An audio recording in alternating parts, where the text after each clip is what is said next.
ఉన్న బంగారాన్ని విడిపించి ఆ రోజు ఆన్లైన్ రేటుకే మేము కొంటాం. Sharma gold company. నమస్కారం అమ్మా. నమస్తే అమ్మా. అక్షయ తృతీయ రాబోతుంది. అక్షయ తృతీయ అనగానే ప్రతి ఒక్కరూ బంగారం కొనాలనుకుంటారమ్మా. అసలు నిజంగా అక్షయ తృతీయ అంటే బంగారం కొనాలమ్మా? అసలు అక్షయ తృతీయ రోజు ఏం చేయాలమ్మా? అక్షయ అనే పదంలోనే మనకి తెలుస్తోందమ్మా, వైశాఖ శుద్ధ తృతీయని అక్షయ తృతీయ అంటారు. ఆనాడు ఏం చేసినా అక్షయంగా ఉంటుంది. క్షయము అంటే నశించటం, అక్షయము అంటే నాశము లేనిది. అక్షయంగా లభిస్తుంది ఏదైనా.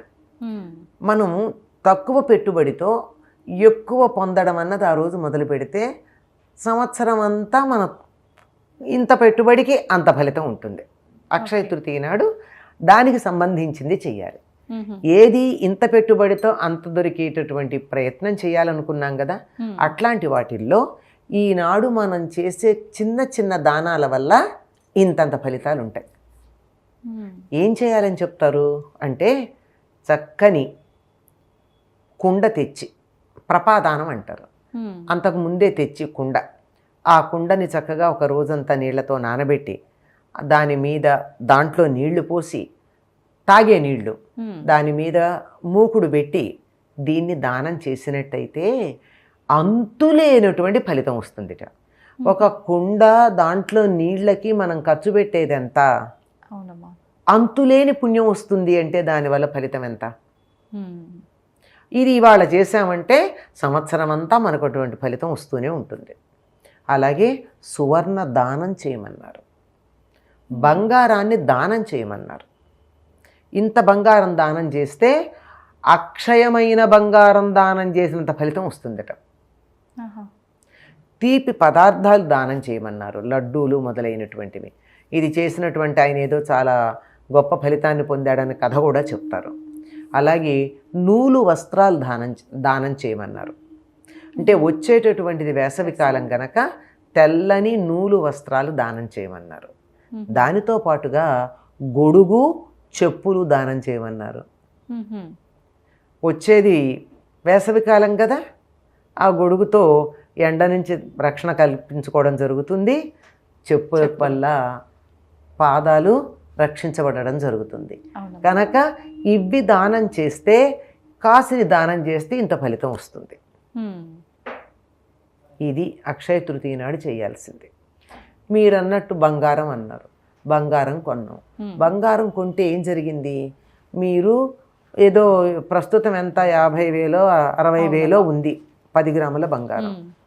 మీ 10 గ్రాముల బంగారం వచ్చిందని ఆలోచిస్తున్నారు కానీ 60,000 డబ్బు మన ఇంట్లోంచి చెడిపోయిందని ఎందుకు ఆలోచించట్లేదు? 60,000 డబ్బు ఇవాళ మన ఇంట్లోంచి చెల్లిందంటే అక్షయంగా ఇలా పెడుతూనే ఉంటుందా? ఆలోచించండి. అవునమ్మా. ఇక్కడ సువర్ణ దానం చేయమన్నారు. అంటే దానం చేస్తే నా కోసం కొనుక్కోలేదు కదా, నా కోసం తీసుకోలేదు కదా.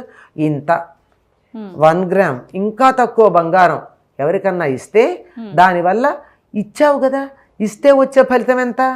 నువ్వు ఇచ్చేది ఇంతే అయినా నీకు వచ్చేది ఇంత కనుక అంత ఫలితం వస్తుంది. నువ్వు 60,000 డబ్బు ఖర్చు పెడితే 60,000 వర్త్ బంగారమే నీకు వచ్చింది. లాభమా నష్టమా? ఏమీ లేదు. కానీ 60,000 వెళ్ళిపోయింది. రేపొద్దున బంగారం ఖరీదు తగ్గితే నీ 60,000 పోయినట్టే కదా. ఏదో 30,000 అయిందా ఆశిద్దాం కాసేపు, తప్పేం లేదుగా. మంచి ఆలోచనలు చేస్తే 30,000కే 10 గ్రాముల బంగారం వచ్చిందని అనుకుందాం, అప్పుడు నీకు 30,000 నష్టమే కదా. అలా ఆలోచించాలి. అందువల్ల బంగారం కొనమని ఏ శాస్త్రంలోనూ లేదమ్మా.